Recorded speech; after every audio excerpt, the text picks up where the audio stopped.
All right, so today we are still focused on the essential question, how do you know if something is living? So our goal for today is to be able to use evidence and reasoning to determine if something is living or not. And here are our vocab words, claim, evidence, and reasoning, and our word parts. And I will talk about this in a little bit since we haven't done that yet. So our schedule. So, just review from yesterday for those of you who might still be a little bit confused. So, remember, we did refine question number one, and we were trying to figure out what characteristic is this. So, all living things have DNA in their cells that can tell or that tell the cell how to operate. So, there was a little bit of confusion on this, so I just wanted to clarify this up. So DNA is the code. So it's the C in grocer. So if I'm writing this, my sentence frame would be all living things have DNA in their cells, which refers to the C in grocer, which stands for code. All right. I know some people said growth, some people said other things. DNA specifically has to do with the C, which is code. So there's that. Um, for our warm up, I had a different one for you. So all living things are organized, which means that all living things, and the correct answer for that is they have cells as their building blocks. And then we would want to write this in on our EQ tracker. Okay. So refine question number 3. Use grocer checklist to determine if an object is living or not. So if you are still confused with grocer, what we can do is we can go back in the slides from Monday, which are right here. So remember, grocer stands for growth, reproduction, organize, code, energy, and response to change. And then in the slides within itself, it explains what these different things mean. So remember, you can always go back in your slides if you don't remember something. I don't expect you to remember anything from the first time that you hear it. So the slides are definitely here for you whenever you need them. So always feel free to use that. So back to this. For refined question number 3, what we are doing is we are using grocer. So you can see this is how it should look in your EQ tracker to determine if an object is living or not.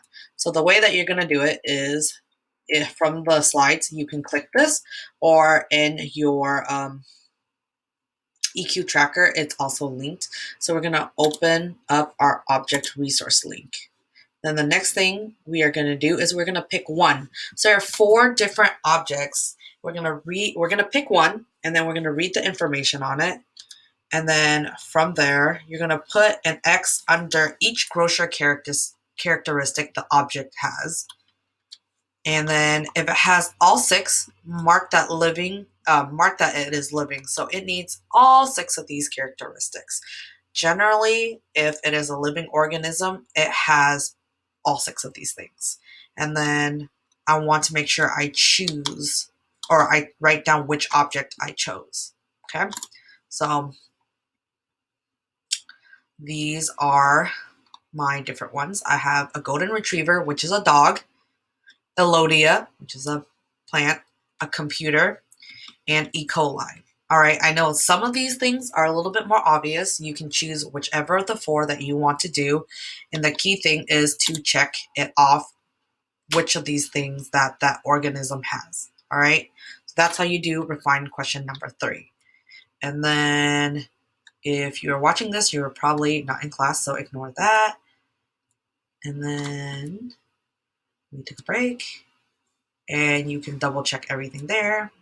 And then now word part practice. So the way that you do this is there are 3 simple steps. The first step is you want to break down the word into parts with slashes. You want to find the definition of the word parts, which we have the definitions right here. And then you want to write down the definition of the word. Okay, so let's start with step 1. I want to break up this word abiotic. Abiotic. So you can kind of hear it in the different syllables and the way you say it, but also based off of the word parts, that's how you know. So thanks to the word parts, I know that it's abiotic. Okay. I don't need to find the definition of the word parts because they are right here on the slide. And now I want to try to create a definition of the word. The key thing for this is to not look up the definition. We want a very basic definition, and that's based off of using these different word parts. The key thing is, even though like the A comes first, I don't need to do it in that order. So not life pertaining to doesn't really make sense. I can mix it around so that it makes the most sense to me. So let's see, life not or life without pertaining to. So it can be pertaining to without life. So I'm just going to create a definition that makes sense to me. And for me, when I listen to pertaining to not life or pertaining to life without, it's something that is not alive. Something as simple as that. You can supplement in some words if you need to, but just make it make sense for you, which is the biggest thing. On Wednesday and Thursday, we have parent-teacher conferences, so we will not be meeting in class, but you still have applied learning. You have two different things that you need to do. You have a word parts practice sheet, which is practicing what I was just showing you, and then the second thing is doing a viruses article and a CER. So this, again, just sums up how you look for word parts. You have this video, you have this video as well that goes over the worksheet if you need it. And then, oops, it always does that. And then, let's see if this works. And then the second applied learning task you have is figuring out whether or not viruses are living. So you have this video that you need to watch. And then from there, you can gather data and evidence on whether you think it's living or non-living. And then there's this News Ella article that you need to read as well. After you do that, you can find resources, which are right there. And then you need to figure out whether or not viruses are living or not. And you only have to read until the part it says vaccines are developed to, because we're not focusing on that. We're just trying to figure out if viruses are alive or not.